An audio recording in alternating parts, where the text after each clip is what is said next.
Langit Yogyakarta pada Jumat malam itu tidak hanya gelap, tapi seperti dipenuhi bara yang menggantung di udara. Di depan gedung Mapolda DIY, jalan raya yang biasanya padat oleh kendaraan malam ini berubah menjadi lautan manusia.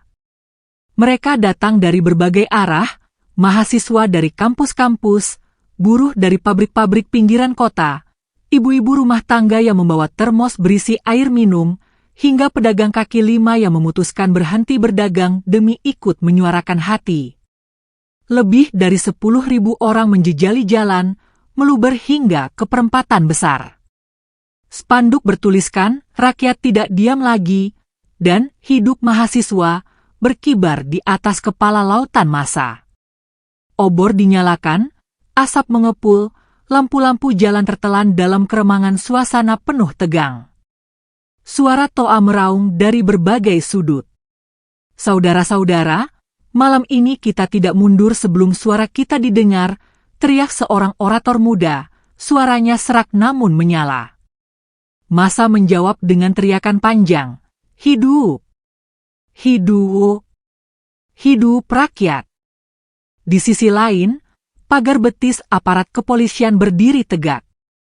Puluhan barisan polisi anti huru-hara dengan tameng plastik dan pentungan terikat di pinggang, wajah mereka tegang di balik helm. Di belakang barisan, kendaraan water cannon dan baracuda mengintai. Helikopter berputar di langit, menyorotkan lampu ke kerumunan. Semua menunggu. Semua waspada. Malam itu seperti bara dalam sekam, hanya butuh satu percikan kecil untuk meledakkan bentrokan besar. Di tengah hiruk-pikuk itu, seorang bapak tua, penjual wedang ronde yang biasa mangkal di Malioboro, ikut berdiri di kerumunan. Tangannya menggenggam erat termos tua yang ia bawa, matanya menatap kosong ke arah gedung megah yang dijaga aparat. Apa gunanya gedung megah itu kalau suara wong cilik ora didengar, gumamnya lirih. Di sebelahnya, seorang ibu muda menggendong balita. Anak kecil itu menangis karena asap flare dan teriakan massa. Tapi si ibu tetap bertahan, air matanya bercampur peluh. "Nak, kamu harus tahu, malam ini ibu ikut karena kita tidak mau lagi ditindas." Api dua tanda seru dua pemandangan itu adalah wajah sejati rakyat. Lapar, marah, terhimpit, tapi masih berani berdiri. Kabar beredar pelan dari mulut ke mulut. "Ada kabar. Gusti Sultan arep teko," bisik seorang mahasiswa pada rekannya. "Apa? Endak mungkin, wong ini demo gede, rawan ricuh. Mana ada pemimpin yang berani nyemplung ke tengah massa?" jawab rekannya setengah sinis. Namun desas-desus itu makin santer. Katanya, Sultan tidak datang dengan iring-iringan mobil dinas. Tidak ada sirine. Tidak ada kawalan aparat bersenjata. Katanya, beliau memilih berjalan kaki. Massa terpecah antara percaya dan tidak percaya. Seorang pemuda bersuara keras dari atas mobil pick-up. "Kalau benar beliau datang, kita lihat saja. Jangan-jangan cuma gosip untuk meredam kita." Tapi detik berikutnya, keajaiban kecil itu benar-benar tampak. Dari arah utara jalan, sosok seorang pria berbusana sederhana muncul. Rambutnya memutih sebagian, wajahnya teduh meski sudah berusia senja. Ia berjalan perlahan, diapit dua putrinya, GKR Condro Kirono dan GKR Hayu, serta seorang pangeran muda, Kanjeng Pangeran Harya Yuda Negara. Tidak ada pasukan pengawal. Tidak ada mobil hitam berjejer. Sultan Hamengkubuwono X hadir di tengah rakyat, berjalan kaki. Massa yang tadinya riuh langsung terdiam. Seakan ribuan mulut dikunci dalam sekejap. Bahkan suara toa yang meraung-raung tiba-tiba mati. Seorang mahasiswa menjatuhkan spanduknya, suaranya tercekat. "Astagfirullah. Gusti Sultan beneran rawuh, kawan-kawan." Api dua tanda seru 10.000 pendemo yang berteriak-teriak berhenti seketika. Mereka menoleh, sebagian menunduk, sebagian lain terisak. Langkah Sultan mantap meski sederhana. Ia menembus barisan manusia, tanpa rasa takut. Ketika ada yang hendak menyingkir untuk memberi jalan, beliau justru berkata pelan, "Aja minggir, aku pengin ngrasake dadi siji karo panjenengan kabeh. Jangan menyingkir, aku ingin merasakan menjadi satu dengan kalian semua." Sontak, air mata mengalir dari wajah para mahasiswa dan buruh. Mereka merasa sedang ditemui bukan oleh seorang raja di singgasana, melainkan seorang bapak yang benar-benar turun dari rumahnya untuk mendengar keluh kesah anak-anaknya. Di barisan depan, seorang ibu muda yang tadi menggendong balita tak sengaja disentuh bahunya oleh Sultan. Beliau menatap sang bayi dengan senyum lembut, lalu bertanya, "Piye Bu, sehat endumu?" Ibu itu langsung menangis sejadi-jadinya, sambil berbisik, "Matur nuwun Gusti, sampun kersa rawuh mriki, nggih. Terima kasih Gusti, sudah berkenan hadir di sini." Humanisasi yang tak bisa dipalsukan. Rakyat melihat seorang pemimpin yang hadir tanpa protokol, tanpa jarak. Seorang mahasiswa maju dengan toa, namun suaranya kini gemetar, "Kami hanya ingin suara kami didengar, Gusti." Sultan berhenti, menatap lurus ke mata pemuda itu. Lalu dengan suara rendah tapi penuh wibawa, beliau berkata, "Panjenengan kabeh anak-anakku.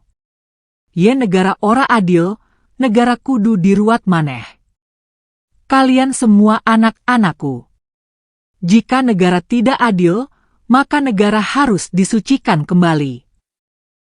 Kalimat itu bagai petir menyambar di langit malam. Ribuan massa sontak berteriak histeris, sebagian menangis, sebagian memeluk temannya. Mereka merasa akhirnya ada sosok pemimpin yang mengakui bahwa penderitaan rakyat adalah nyata, bukan sekadar angka di meja birokrat. Api dua tanda seru dua ironi semakin jelas. Di saat para pejabat di Jakarta sibuk bersembunyi di balik pagar besi DPR, justru seorang Sultan Jawa berjalan sendirian menemui massa. Di saat aparat dipersenjatai dengan tameng dan gas air mata, justru seorang raja hanya membawa keberanian dan ketulusan hati. Dan di saat rakyat haus akan keadilan, justru bukan parlemen yang datang, melainkan seorang simbol budaya yang menenangkan bara. Malam itu menjadi catatan sejarah. Ribuan orang yang tadinya bersiap bentrok, kini berubah menjadi lautan yang hening, hanya karena satu sosok hadir menembus kerumunan tanpa takut. Langkah demi langkah pria sepuh berinisial HB itu membelah kerumunan. Suasana yang tadinya riuh berubah hening, hanya terdengar detak jantung ribuan orang yang berdiri mematung. Orang-orang seakan tidak percaya dengan apa yang mereka lihat. Malam yang semula penuh amarah kini berubah menjadi saksi dari keberanian seorang tokoh yang memilih berjalan tanpa kawalan. Massa di kanan kiri refleks ingin memberi jalan, namun beliau menolak.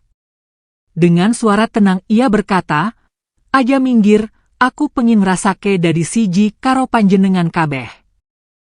Kalimat itu membuat ribuan dada bergemuruh. Selama ini rakyat selalu dipaksa menepi ketika mobil pejabat melintas dengan sirine meraung. Tapi malam itu berbeda, justru seorang pemimpin yang menyatu bersama rakyat, merasakan panas, debu, dan sesaknya kerumunan. Di depan barisan, seorang bapak tua buruh pabrik terisak sambil memeluk anak lelakinya. "Endang eling, ngger, iki sing jenenge pemimpin. Ora butuh pengawal, ora butuh jarak, tapi wani mlaku bareng karo rakyat." Anak itu menatap ayahnya dengan mata berbinar, seakan baru saja menyaksikan keajaiban nyata. Suasana semakin syahdu ketika HB berhenti di hadapan seorang ibu muda yang menggendong bayi. Si kecil menangis keras karena kepulan asap, tubuhnya menggeliat. Dengan lembut, beliau menyentuh bahu sang ibu dan menatap bayi itu penuh kasih. "Piye, Bu? Sehat endumu?" Sang ibu langsung menangis sejadi-jadinya, suaranya pecah. "Sehat, Pak, sehat, matur nun sampun rawuh." Tangisan itu menjalar ke sekeliling. Banyak orang menundukkan kepala, air mata tumpah tanpa bisa ditahan. Seorang mahasiswa yang sejak tadi berteriak melalui toa kini gemetar. Toa di tangannya terasa berat. Ia melangkah maju, wajahnya pucat karena menahan tangis. Kami hanya ingin suara kami didengar, Pak," ucapnya dengan suara bergetar. HB menatapnya lama, seolah menyelami isi hatinya. Lalu dengan suara rendah namun menggetarkan, beliau berkata, "Panjenengan kabeh anak-anakku. Yen negara ora adil, negara kudu diruat maneh." Kalimat itu meledak di telinga ribuan orang. Mereka menjerit, menangis, bersorak, lalu bertepuk tangan serentak. Malam itu bukan lagi malam penuh amarah, melainkan malam penuh rasa haru. Aparat yang tadinya tegang memegang tameng ikut menunduk. Beberapa di antara mereka diam-diam menyeka mata, tak kuasa menahan haru.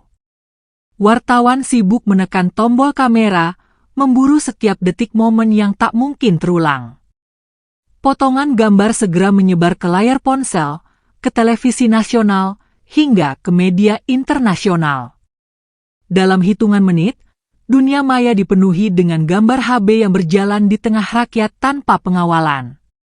Tagar haturun dan rakyat didengar menjadi perbincangan nasional. Komentar membanjir, dari mahasiswa di Jakarta, buruh di Surabaya, hingga nelayan di Makassar. Semua sepakat bahwa malam itu mereka melihat pemimpin yang sejati. Namun, di balik kerumunan yang terharu, ada ironi yang menusuk. Seorang tokoh berinisial HB, yang lahir dari garis budaya dan tradisi, berani hadir langsung di tengah rakyat. Sementara para pejabat yang mengaku wakil rakyat memilih bersembunyi di balik pagar besi gedung parlemen, sibuk berdebat di ruang rapat ber-AC, jauh dari jeritan rakyat. Ironi itu membuat banyak orang sadar bahwa legitimasi sejati bukan berasal dari kursi empuk, melainkan dari keberanian turun langsung mendengar. Masa yang tadinya siap bentrok kini berubah menjadi lautan doa.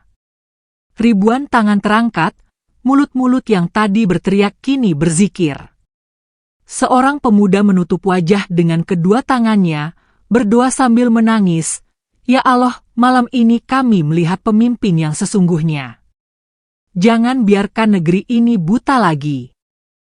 Malam itu, seorang tokoh berjalan tanpa takut, dan ribuan rakyat bersaksi. Malam itu, lautan manusia yang sebelumnya berteriak kini mendadak menjadi samudra hening. Obor yang menyala, flare yang berkobar, dan bendera yang berkibar seakan membentuk lingkaran sakral di mana seorang tokoh berinisial HB berdiri berhadapan langsung dengan rakyatnya.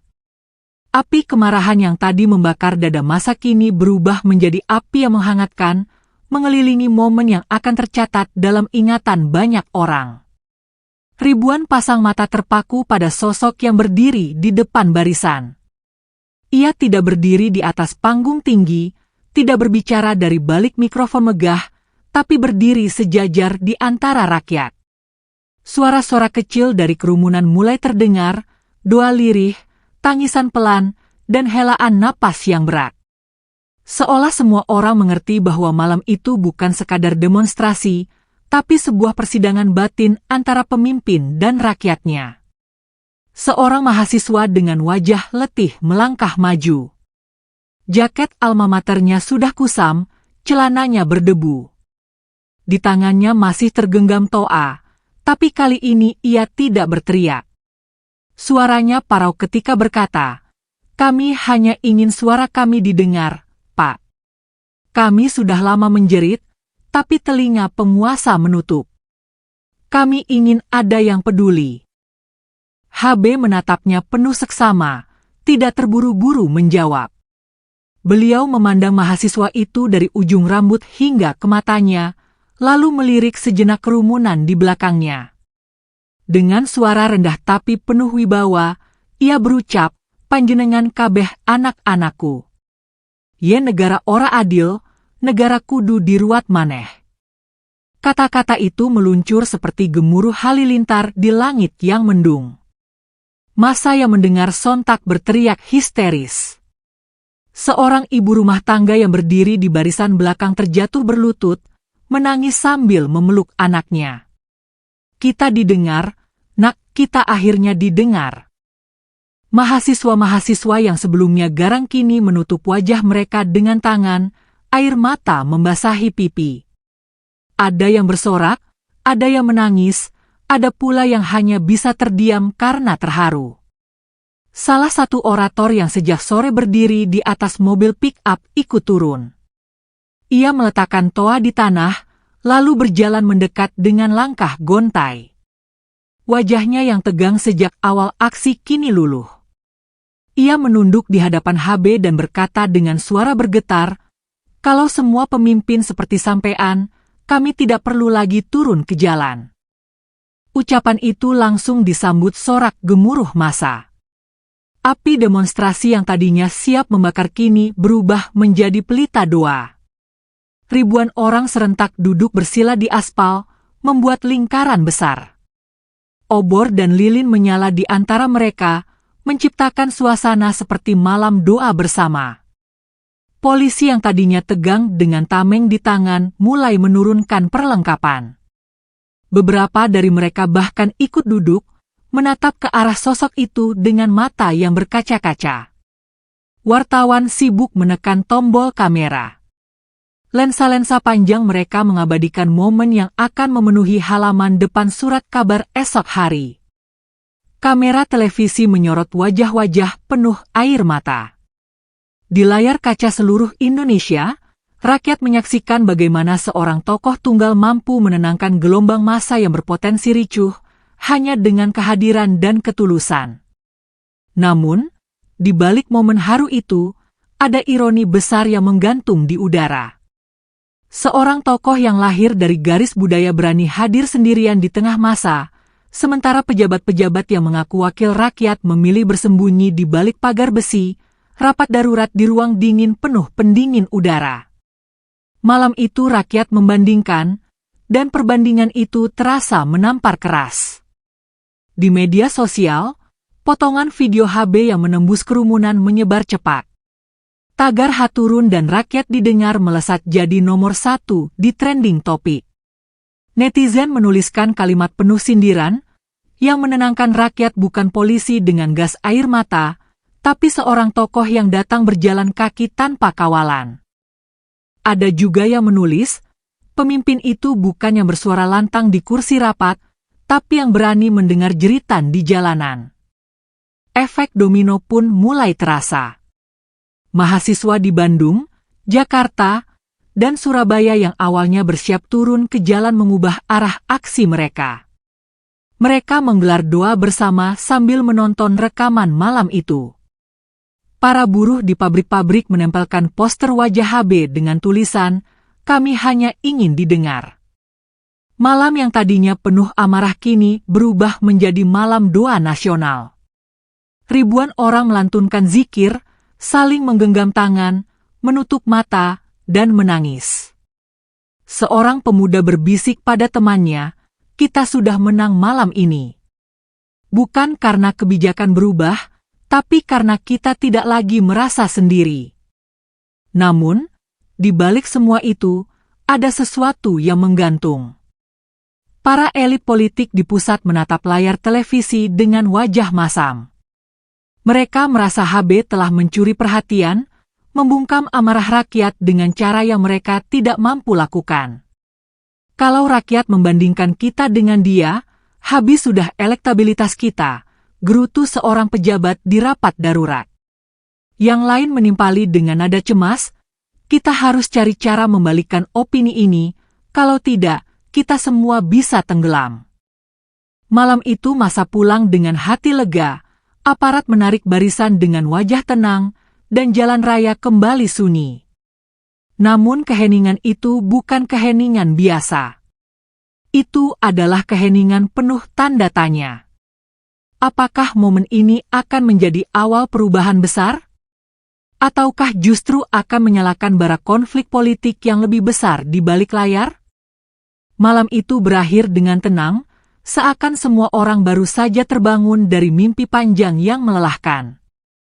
Rakyat pulang dengan dada lega, aparat menarik barisan tanpa bentrokan, dan jalanan yang sebelumnya bergejolak berubah menjadi lautan sampah spanduk, botol plastik, dan lilin yang padam. Namun di balik ketenangan yang tampak di permukaan, gejolak yang lebih besar mulai menggeliat di ruang-ruang kekuasaan.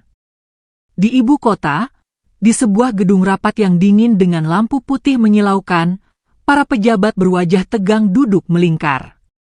Televisi di sudut ruangan masih menayangkan potongan gambar seorang tokoh berinisial HB yang berjalan di tengah masa, menyapa ibu-ibu, menenangkan mahasiswa, dan mengucapkan kalimat yang kini berulang kali dikutip, "Yen negara ora adil, negara kudu diruat maneh." Kalimat itu menggema seperti lonceng kematian bagi legitimasi mereka. Seorang pejabat berinisial KS menepuk meja dengan keras. Ini berbahaya. Kalau rakyat mulai membandingkan kita dengan dia, apa yang kita punya? Elektabilitas hancur, kepercayaan jatuh. Rakyat akan melihat kita hanya sebagai bayangan kosong. Suaranya penuh kemarahan sekaligus ketakutan. Yang lain mencoba menenangkan, tapi nada suaranya sama cemas. Jangan panik, kita bisa balikkan narasi ini. Kita punya media, kita punya buzzer.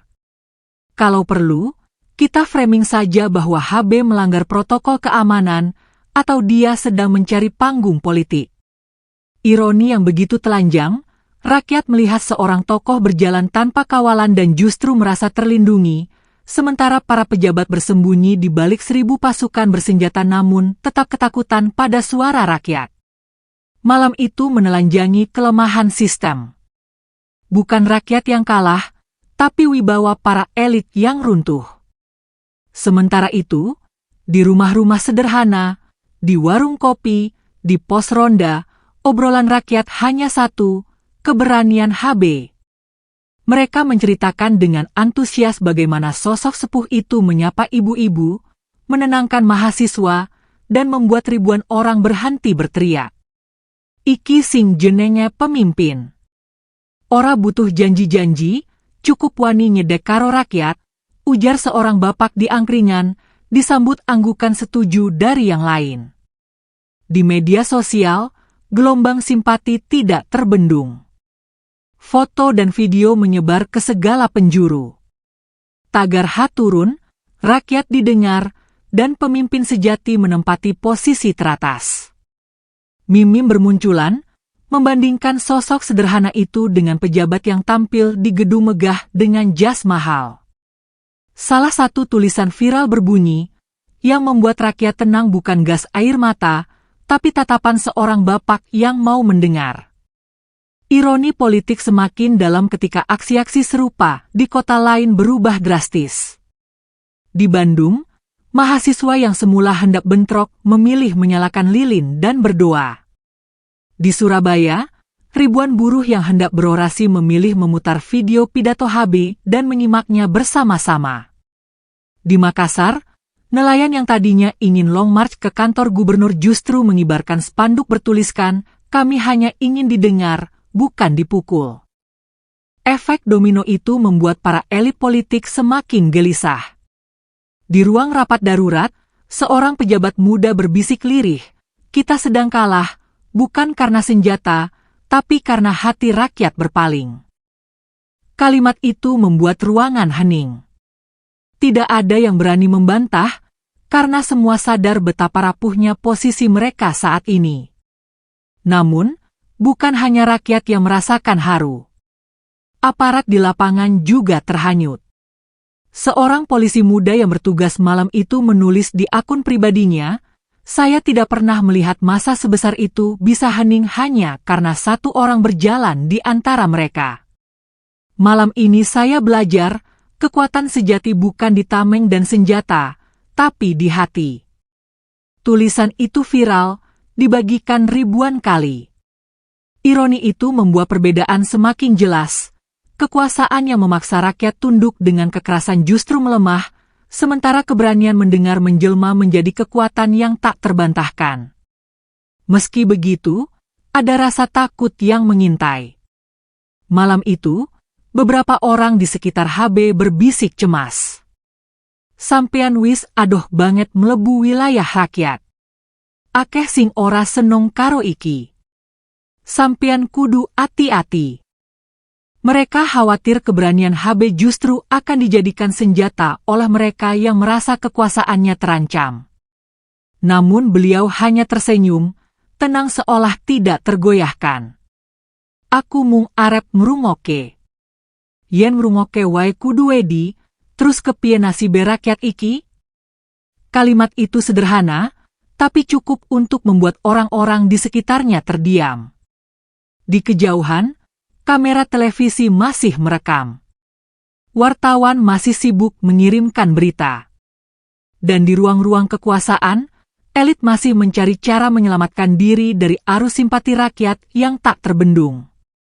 Malam itu jelas, rakyat menemukan simbol baru yang bisa mereka percaya, dan para elit politik menemukan cermin yang memperlihatkan wajah mereka yang sesungguhnya. Ironi politik itu terus bergaung hingga dini hari. Rakyat pulang dengan hati lega, tapi para penguasa tidak bisa tidur. Mereka dihantui oleh satu pertanyaan besar, apakah rakyat akan tetap diam setelah melihat contoh keberanian itu? Malam yang teduh bagi rakyat justru menjadi malam yang paling mencekam bagi para elit. Dan itulah ironi terbesar, pemimpin yang benar-benar hadir menenangkan, sementara mereka yang berkuasa justru panik ketakutan. Pagi setelah peristiwa itu, kota masih terasa hangat oleh cerita yang bergema semalaman. Warung kopi penuh dengan perbincangan, jalan-jalan kecil dipenuhi poster dan coretan dinding tentang keberanian seorang tokoh berinisial HB. Rakyat membicarakannya dengan semangat, seakan mereka baru saja menemukan cahaya di tengah lorong gelap. Namun di tempat lain, jauh dari suara rakyat, justru badai lain mulai berkumpul. Di ruang rapat ibu kota, meja panjang dipenuhi wajah-wajah masam. Para pejabat duduk dengan raut tegang, kopi di gelas mereka tak tersentuh. Televisi yang menggantung di dinding menayangkan potongan video semalam, HB berjalan di tengah masa, menyapa ibu muda, menenangkan mahasiswa, dan mengucapkan kalimat yang kini terus dikutip di mana-mana, yen negara ora adil, negara kudu diruat maneh. Ucapan itu sudah diputar jutaan kali, menjadi kutipan di spanduk, status media sosial, bahkan coretan di tembok. Seorang pejabat senior menepuk meja dengan keras. Ini sudah keterlaluan.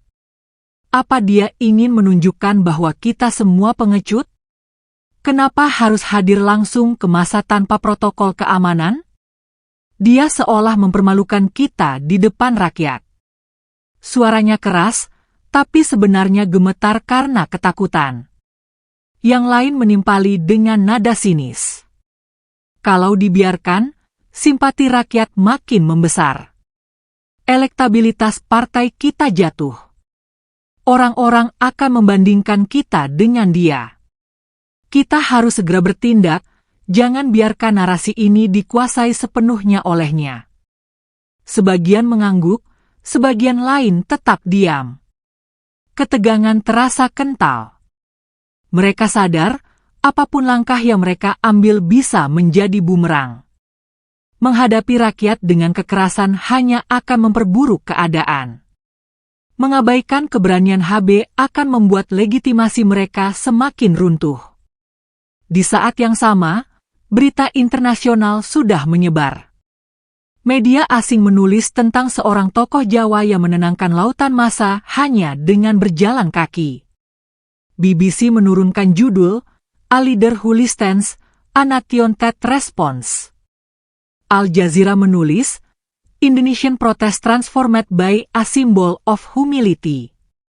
Liputan itu membuat dunia menoleh, dan otomatis membuat para elit semakin terpojok. Namun tidak semua orang setuju dengan langkah melawan HB.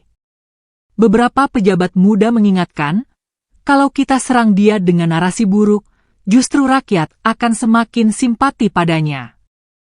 Rakyat sudah melihat sendiri dengan mata kepala mereka. Bagaimana kita bisa melawan kesaksian ribuan orang? Kata-kata itu membuat ruangan hening sejenak, tapi segera dipatahkan oleh suara lantang lainnya. Kita punya media, kita punya buzzer. Narasi bisa dibentuk ulang. Kalau perlu, kita sebar isu bahwa dia mencari panggung, atau bahwa dia melanggar aturan keamanan. Bentrokan kepentingan mulai terasa. Ada pihak yang benar-benar takut kehilangan posisi, ada yang hanya peduli citra partai, ada pula yang diam-diam mengagumi keberanian HB namun tak berani mengatakannya. Ruang rapat itu berubah menjadi gelanggang pertarungan ego, sementara di luar sana, rakyat sudah menabuh genderang harapan baru. Di Yogyakarta, mahasiswa masih bercerita dengan bangga. Aku semalam nangis, kawan.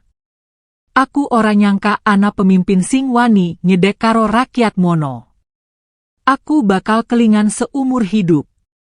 Buruh pabrik yang semalam ikut aksi berkata, selama puluhan tahun aku kerja, baru kali ini aku merasa dianggap manusia. Kata-kata sederhana itu menyebar lebih cepat daripada propaganda yang disusun di ibu kota. Namun, benturan interest tidak hanya terjadi di ruang elit. Di kalangan aparat sendiri muncul perdebatan. Ada yang merasa lega karena aksi berakhir damai, ada pula yang kesal karena merasa dipermalukan oleh kehadiran HB, seolah-olah kita tidak berguna. Padahal kita sudah siap mati-matian menjaga keamanan, gerutu seorang perwira muda. Tapi rekannya menjawab tenang, apa salahnya kalau rakyat lebih tenang dengan cara itu? Bukankah tujuan kita juga keamanan? Malam itu tidak ada darah tumpah, bukankah itu kemenangan juga? Benturan kepentingan semakin jelas. Ada yang menginginkan damai, ada yang ingin mengembalikan situasi ke jalur lama, represi, kekerasan, dan ketakutan.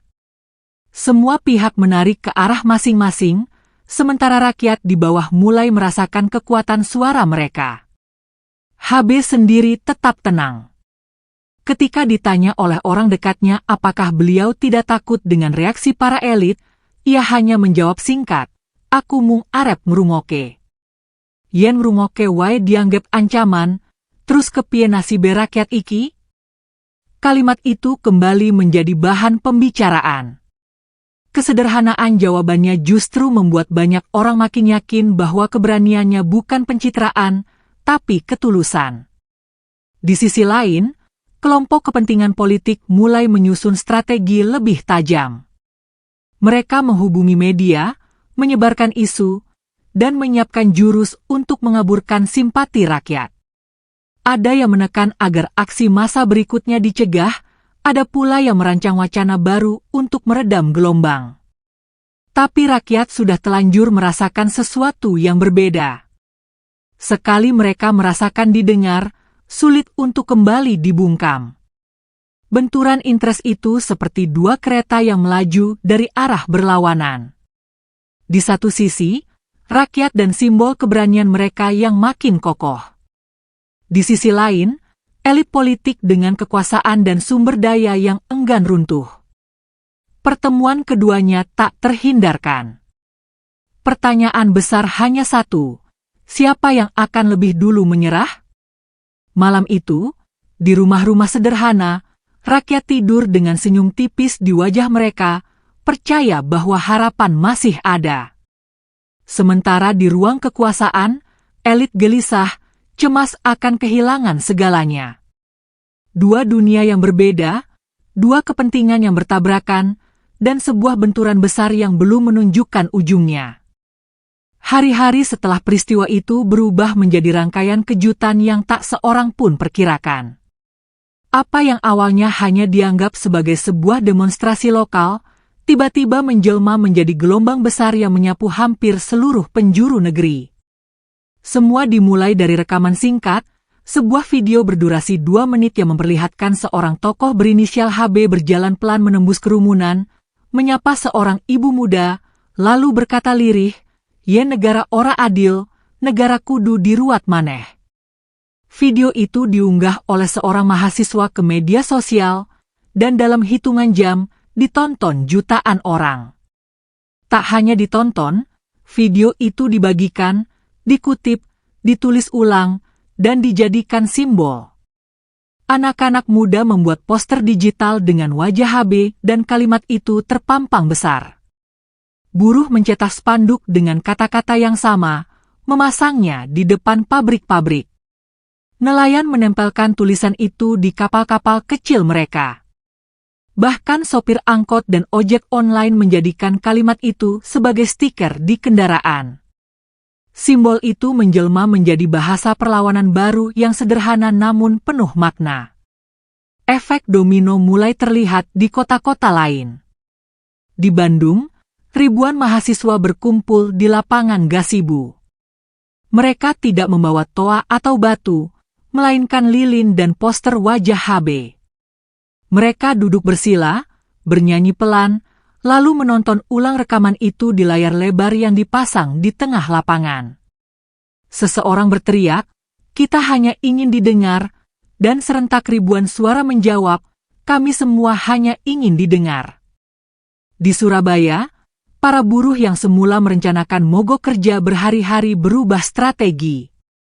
Mereka berkumpul di halaman pabrik, memutar video pidato HB, lalu melakukan doa bersama. Suara mesin pabrik yang biasanya menderu berhenti sesaat, diganti dengan suara zikir dan tangis haru. Para buruh merasakan semacam kekuatan baru yang tidak mereka dapat dari serikat, melainkan dari simbol keberanian seorang tokoh yang berani turun langsung. Di Makassar, nelayan yang biasanya keras kepala dan mudah marah saat berhadapan dengan aparat memilih untuk berkumpul di pelabuhan, mengibarkan bendera dengan tulisan, "Kami hanya ingin didengar, bukan dipukul." Kata-kata itu membuat aparat bingung, karena tuntutan mereka bukan lagi soal harga ikan atau BBM, melainkan soal hak mereka untuk diperlakukan sebagai manusia. Gelombang itu menyebar semakin luas. Di media sosial, tagar haturun, rakyat didengar, dan negara diruat membanjiri trending topik. Berita internasional terus menyorot. CNN menulis, "From Anger to Tears, United Changet Indonesian Protest." Reuters menulis, "A symbol walks into the crowd, a nation pauses." Dunia menoleh, dan bangsa ini sadar bahwa mereka sedang dilihat. Namun efek domino tidak hanya berhenti di ranah rakyat. Di dunia bisnis, para investor mulai gelisah. Pasar saham goyah, kurs rupiah naik turun, berita tentang aksi massa yang berubah jadi simbol nasional membuat sebagian pihak khawatir stabilitas politik terguncang. Beberapa perusahaan besar menunda proyek, menunggu arah politik jelas. Para pengusaha menekan pemerintah agar mengambil sikap tegas, sementara rakyat justru semakin yakin bahwa keberanian mereka tidak sia-sia. Di kantor-kantor pemerintah, para birokrat mulai kehilangan semangat. Mereka cemas ketika masuk ke ruang kerja, khawatir rakyat tiba-tiba datang menuntut. Bahkan di beberapa daerah, pegawai negeri ikut membicarakan HB dengan nada kagum. "Andai semua pemimpin seperti beliau, kita tidak perlu takut menghadapi rakyat," bisik seorang staf muda kepada rekannya. Efek domino juga terasa di kalangan aparat. Seorang polisi muda menulis di akun pribadinya, "Saya bertugas malam itu. Saya lihat sendiri ribuan orang berhenti berteriak hanya karena seorang bapak berjalan di antara mereka. Malam itu saya sadar, senjata dan tameng tidak sekuat hati yang mau mendengar." Tulisan itu menjadi viral, dibagikan ribuan kali, membuat aparat lain ikut mengangguk dalam diam. Namun, semakin besar simpati rakyat, semakin besar pula kecemasan elit politik. Mereka melihat pengaruh HB tumbuh tanpa diminta, tanpa kampanye, tanpa jabatan formal. Mereka takut rakyat mulai menjadikannya simbol alternatif, sebuah pusat harapan baru yang bisa mengguncang tatanan lama. Dalam rapat darurat, seorang pejabat berkata dengan wajah pucat, "Kalau dibiarkan, ini bisa jadi gerakan nasional. Kita harus cari cara membatasi." Yang lain menimpali dengan nada getir, "Bagaimana caranya membatasi air mata rakyat? Mereka sudah melihat dengan mata kepala sendiri." Malam-malam berikutnya, aksi damai semakin besar. Di Yogyakarta, ribuan orang kembali berkumpul di alun-alun. Mereka menyalakan lilin, duduk bersila, dan bernyanyi pelan. HB hadir kembali, kali ini hanya duduk di tikar sederhana, mendengarkan lagu-lagu perjuangan yang dinyanyikan mahasiswa. Tidak ada pidato panjang, tidak ada orasi, hanya kehadiran yang cukup untuk membuat rakyat merasa dipeluk. Di Jakarta, mahasiswa dari berbagai universitas menggelar aksi solidaritas dengan membawa poster bertuliskan, "Kami ingin didengar seperti mereka." Di Surabaya, ibu-ibu rumah tangga mengadakan doa bersama di halaman kampung, menonton ulang rekaman aksi itu di layar tancap sederhana. Di Papua, sekelompok pemuda mengibarkan spanduk besar dengan wajah HB dan tulisan, "Jauh tapi terasa dekat." Efek domino semakin sulit dibendung. Rakyat menemukan bahasa baru untuk menyuarakan hati mereka. Mereka tidak lagi hanya marah, tapi juga bersatu dalam rasa haru.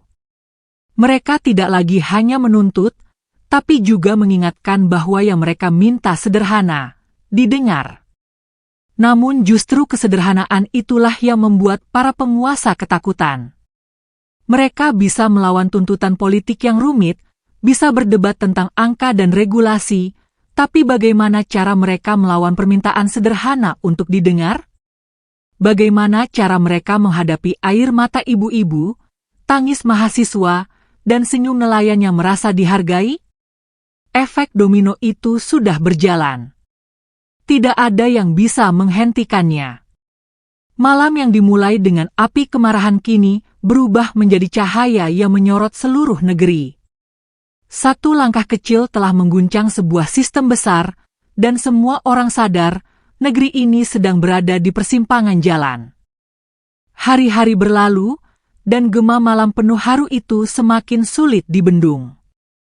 Apa yang bermula dari kota kecil kini menjelma menjadi arus besar yang mengalir ke segala arah. Setiap sudut negeri membicarakan hal yang sama, dari warung kopi di desa hingga ruang rapat di gedung tinggi ibu kota. Namun di balik riuh simpati, retakan besar mulai terlihat di dinding kekuasaan. Para elit politik gelisah. Mereka yang selama ini merasa kokoh di kursi empuk kini dihantui bayang-bayang kehilangan legitimasi.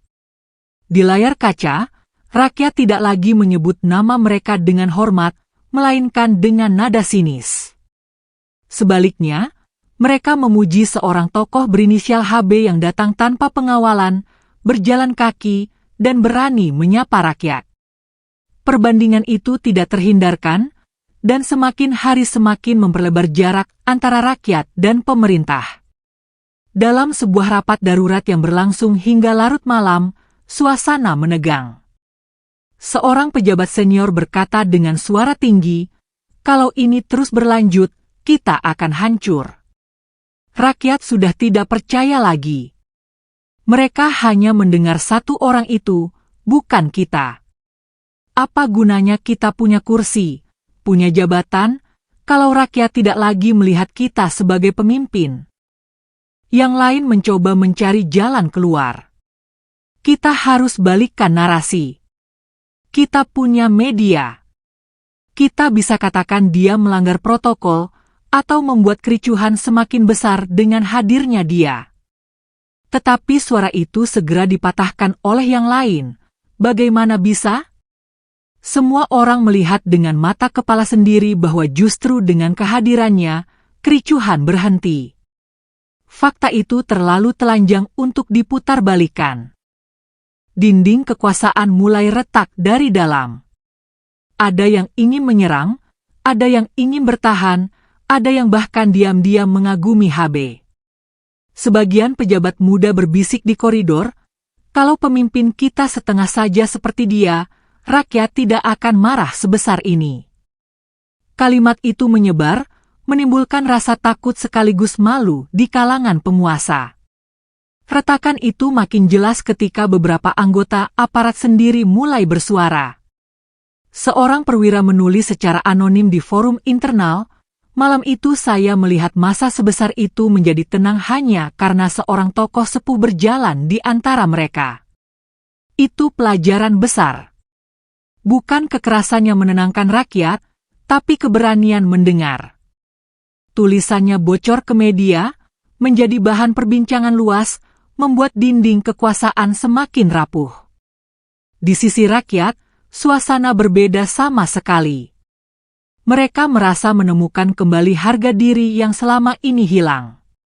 Seorang buruh pabrik di Bekasi berkata dengan lantang di depan rekannya, "Kita bukan lagi orang yang hanya bisa diam. Kita sudah merasakan didengar, dan itu tidak bisa dicabut lagi dari hati kita." Mahasiswa-mahasiswa di berbagai kota menyalakan lilin, menyanyikan lagu perjuangan, dan menulis puisi tentang keberanian malam itu. Di kampung-kampung, anak-anak kecil bermain sambil meneriakkan kalimat yang viral, "Negara kudu diruat maneh." Mereka tidak sepenuhnya mengerti artinya, tapi mereka merasakan semangatnya. Orang tua tersenyum melihat itu, meski dalam hati mereka cemas. Akankah semangat ini membawa perubahan nyata, atau justru membawa badai yang lebih besar? Retakan semakin terlihat ketika media internasional terus menyorot. Artikel demi artikel memuji keberanian seorang tokoh yang meredam lautan massa. Dunia menyebutnya simbol baru kerendahan hati, dan menyindir pemerintah negeri ini yang terlihat kaku, jauh, dan ketakutan di balik pagar besi. Perbandingan itu menyakitkan bagi para penguasa. Mereka yang terbiasa dipuji kini justru menjadi bahan tertawaan. Malam demi malam, rakyat terus berkumpul. Tidak ada lagi bentrokan, tidak ada lagi gas air mata. Mereka duduk bersila, menyalakan lilin, bernyanyi, dan berdoa. Di tengah mereka, nama HB selalu disebut dengan doa dan rasa hormat. Mereka merasa ada yang berubah, meski tipis, meski rapuh, tapi nyata. Sementara itu, di ruang kekuasaan, rapat semakin sering diadakan. Kata-kata, ancaman, mulai terucap. Ada yang mengatakan HB terlalu jauh masuk ke ranah politik, ada yang menuduhnya ingin merebut simpati untuk tujuan tertentu. Namun semakin mereka menyerang, semakin rakyat bertahan. Retakan itu semakin besar, seakan tembok kokoh yang selama ini menahan suara rakyat mulai hancur dari dalam. Rakyat tidak lagi takut. Mereka sudah melihat dengan mata kepala sendiri bahwa tembok itu bisa runtuh hanya dengan keberanian satu orang. Mereka merasa memiliki senjata baru, bukan senjata dari baja, melainkan senjata dari kebenaran dan harapan. Di sebuah warung kopi kecil di Yogyakarta, seorang bapak berkata kepada teman-temannya, "Tembok iku wis retak. Cepot utawa alon, bakal ambruk. Lan nek wis ambruk, ora ana sing iso nahan rakyat maneh."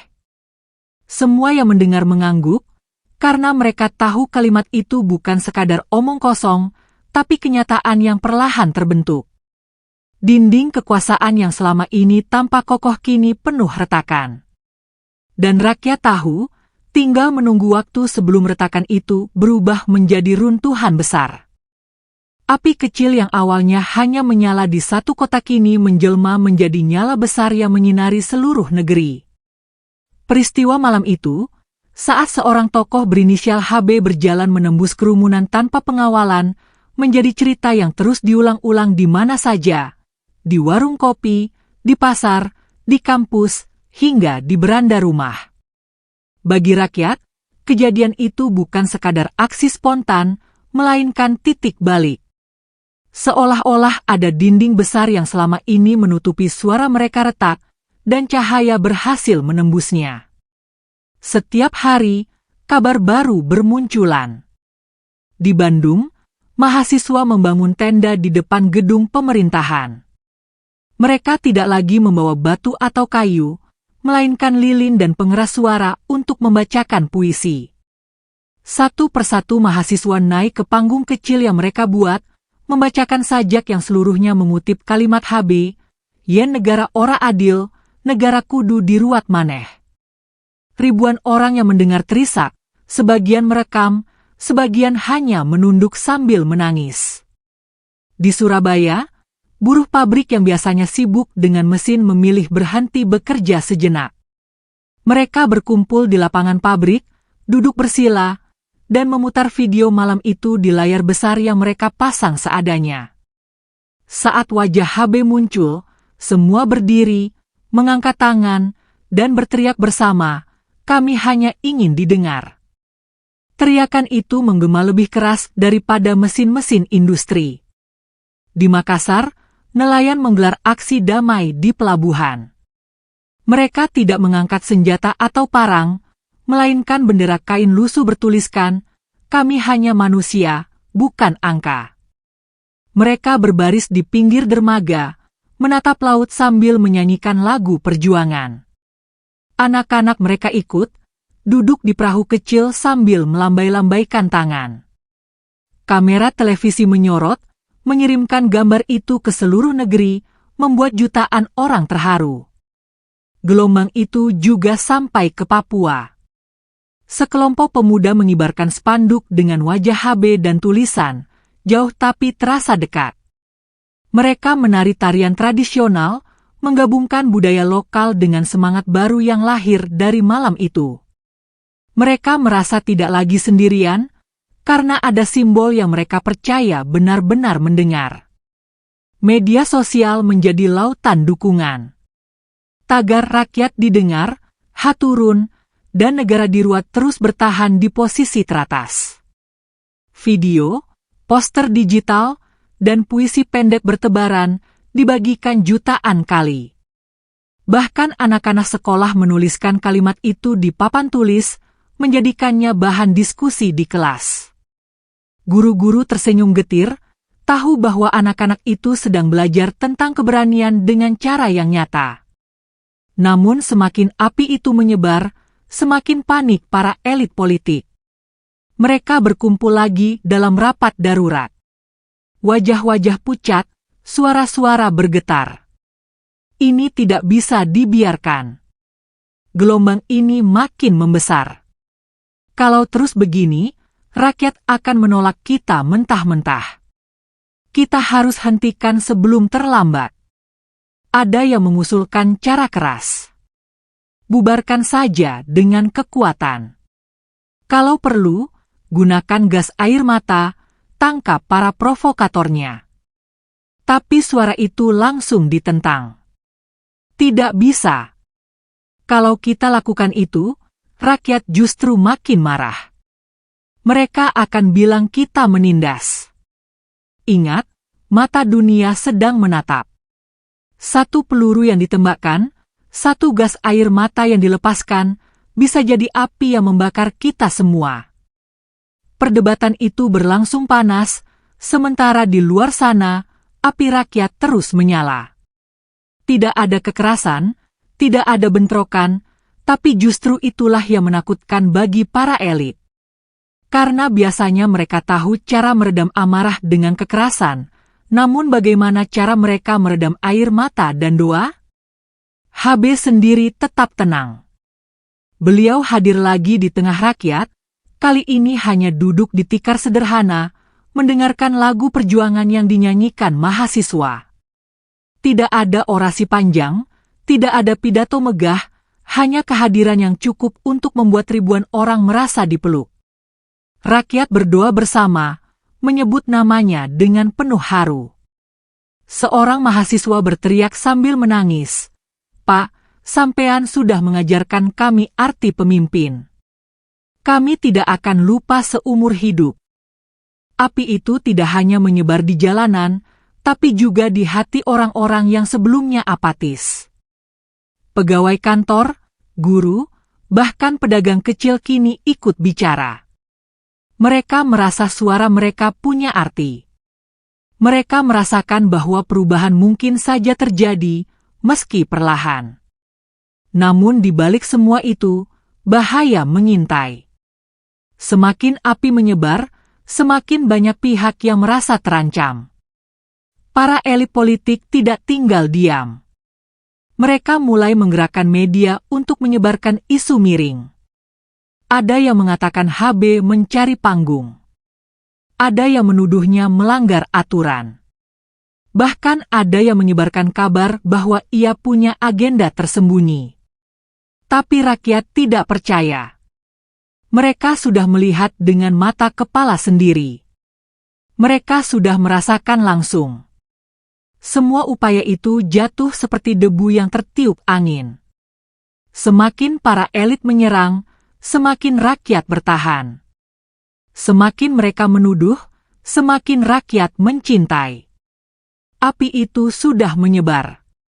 Ia membakar tembok ketidakpedulian, menyalakan harapan, dan menyinari jalan yang sebelumnya gelap. Tidak ada yang bisa menghentikannya. Malam itu telah menyalakan sesuatu yang tidak bisa dipadamkan oleh buzzer, propaganda, atau kekerasan. Dan kini, seluruh negeri menatap ke depan dengan perasaan yang bercampur, harapan besar, ketakutan dalam, dan tanda tanya yang belum terjawab. Apa yang akan lahir dari api yang sudah menyebar ini? Hari ke-7 sejak malam itu tiba, dan suasana kota terasa berbeda. Sejak sore, ribuan orang sudah kembali memenuhi alun-alun. Mereka datang tidak dengan teriakan marah, melainkan dengan lilin kecil di tangan. Jalanan dipenuhi cahaya kuning yang berkelip seperti bintang jatuh ke bumi. Tidak ada spanduk besar, tidak ada toa yang meraung, hanya ribuan manusia yang duduk bersila di atas aspal, menunggu sesuatu yang lebih dari sekadar orasi. Udara malam terasa sejuk, tetapi hati semua orang berdegup kencang. Malam itu dianggap sebagai malam penentuan.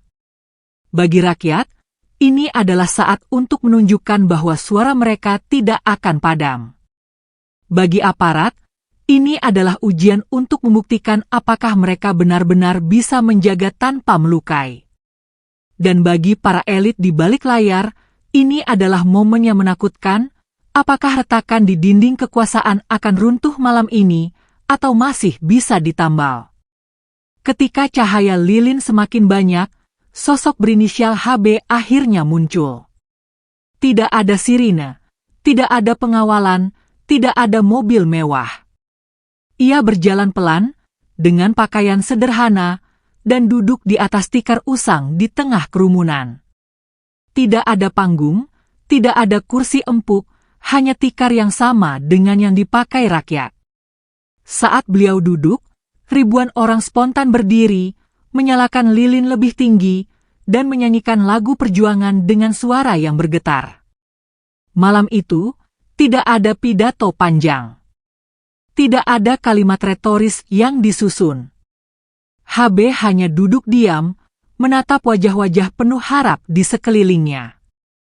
Diamnya justru berbicara lebih lantang daripada 1000 kata. Tangannya terkadang terangkat untuk menyapa, sesekali menepuk bahu orang yang duduk di dekatnya.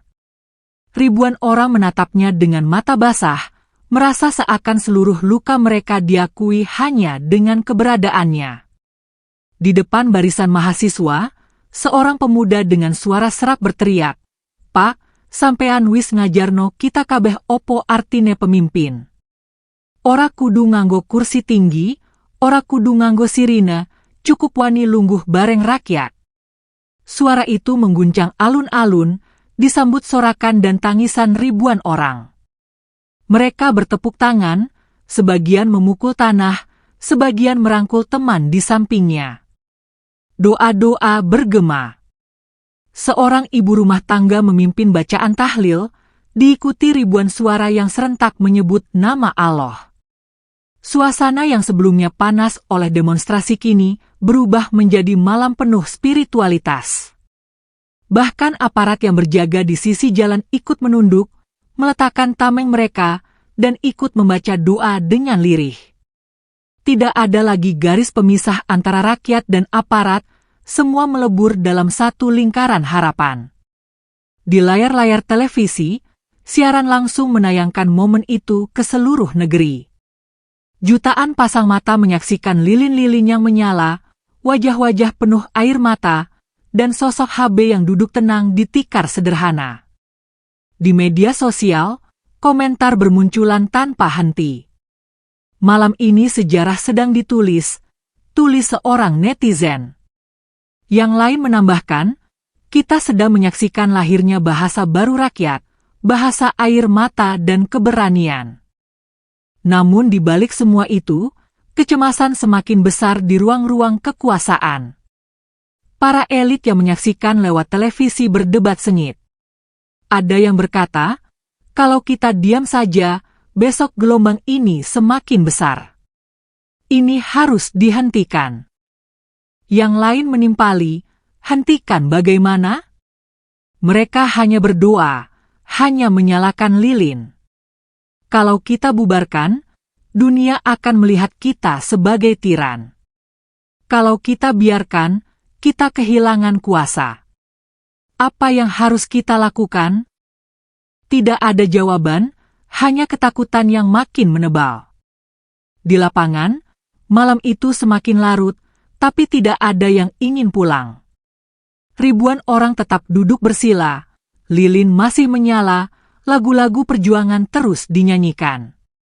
HB masih duduk tenang, mendengarkan setiap bait, menatap setiap wajah. Di hadapannya, seorang mahasiswa menulis kata-kata di karton putih besar. Kami tidak ingin menjatuhkan, kami hanya ingin didengar. Karton itu diangkat tinggi-tinggi, menjadi simbol paling jujur dari malam itu. Saat tengah malam mendekat, suasana semakin hening. Angin malam berhembus lembut, membawa aroma lilin yang meleleh.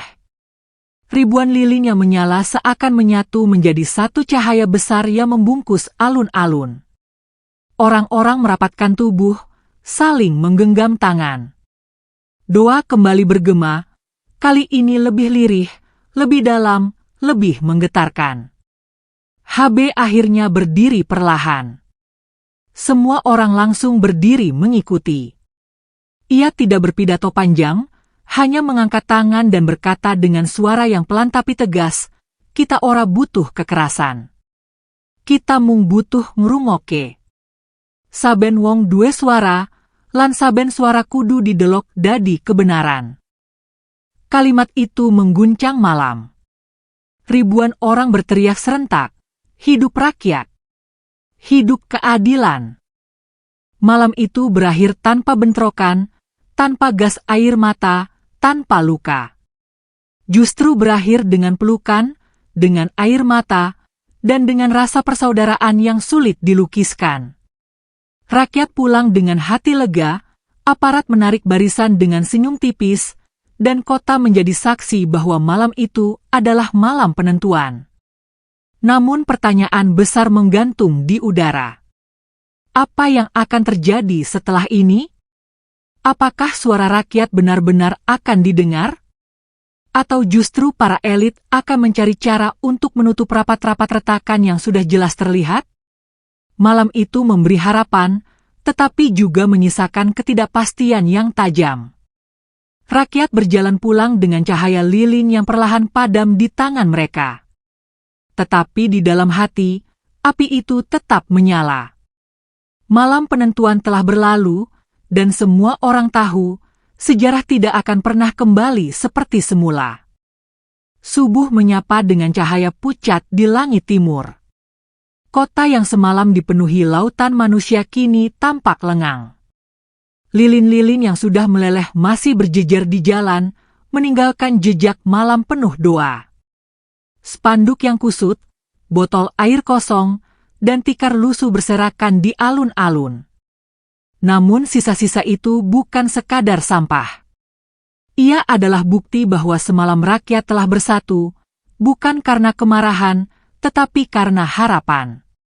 Di rumah-rumah sederhana, rakyat bangun dengan senyum yang masih tersisa.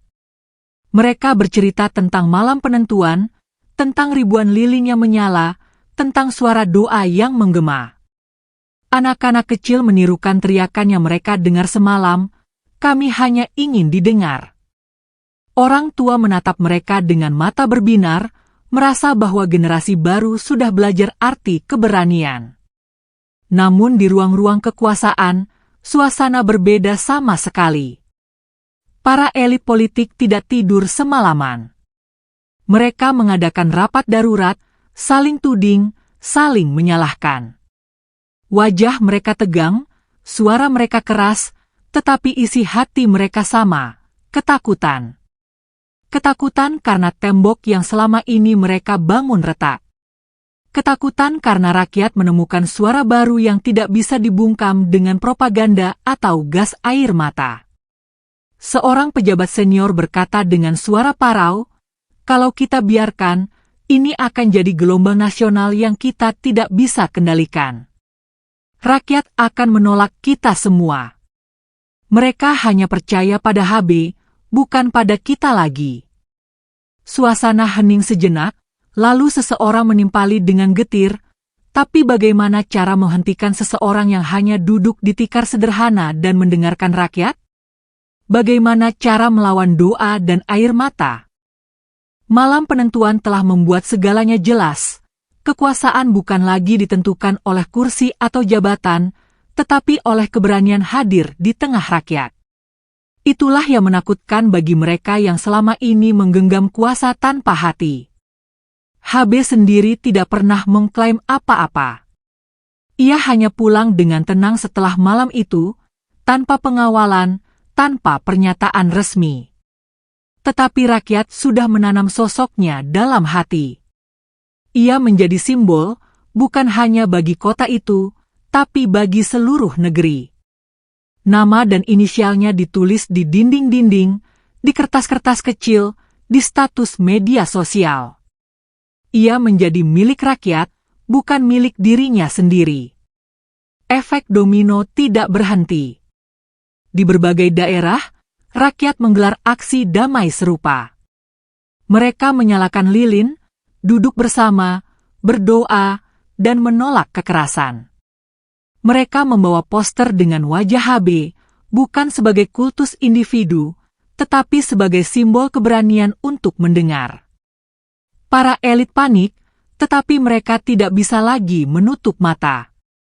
Dunia sedang menyaksikan, rakyat sedang bangkit, dan sejarah sedang ditulis.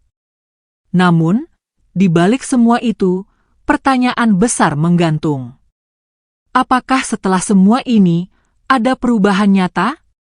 Apakah suara rakyat akan benar-benar masuk ke ruang-ruang kekuasaan, atau hanya berhenti sebagai cerita yang dikenang? Rakyat sudah merasakan harapan, tetapi harapan juga bisa menjadi pedang bermata dua. Jika dikhianati lagi, luka yang lahir akan lebih dalam dari sebelumnya. Seorang mahasiswa menulis di media sosial, "Malam itu kita merasa merdeka kembali." Tapi jangan lupa, sejarah negeri ini penuh dengan malam-malam seperti itu, yang kemudian dilupakan. Jangan biarkan ini hanya jadi nostalgia, harus jadi langkah. Pesannya menyebar cepat, membuat banyak orang terdiam. Mereka sadar, api yang menyebar harus dijaga, atau akan padam ditiup angin kepentingan. Rakyat menunggu. Para elit gemetar. Dan HB tetap diam, berjalan tenang, seolah ia tahu bahwa langkah kecilnya sudah cukup untuk mengguncang sistem besar. Ia tidak butuh pidato panjang, tidak butuh klaim kemenangan, karena kemenangan sejati sudah ada di hati rakyat yang kini berani berkata, "Kami hanya ingin didengar." Cliffhanger itu nyata. Masa depan negeri ini berdiri di persimpangan jalan. Apakah api harapan akan terus menyala dan mengubah wajah kekuasaan? Ataukah ia akan dipadamkan perlahan oleh tangan-tangan yang tidak rela kehilangan kuasa? Tidak ada yang tahu. Yang jelas, moral dari semua ini telah terpatri.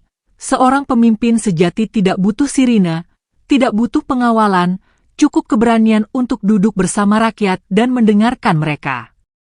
Ironi terbesar negeri ini adalah ketika seorang tokoh yang lahir dari tradisi mampu lebih dekat dengan rakyat daripada mereka yang dipilih lewat kotak suara. Malam penentuan itu telah berakhir, tetapi pertanyaan belum terjawab. Apakah ini awal sebuah perubahan, atau hanya jeda sebelum badai yang lebih besar? Jawabannya masih menggantung di udara, menunggu waktu yang akan membukanya. Dan rakyat, dengan lilin yang mungkin sudah padam di tangan mereka, tetap menyimpan api itu di dalam hati.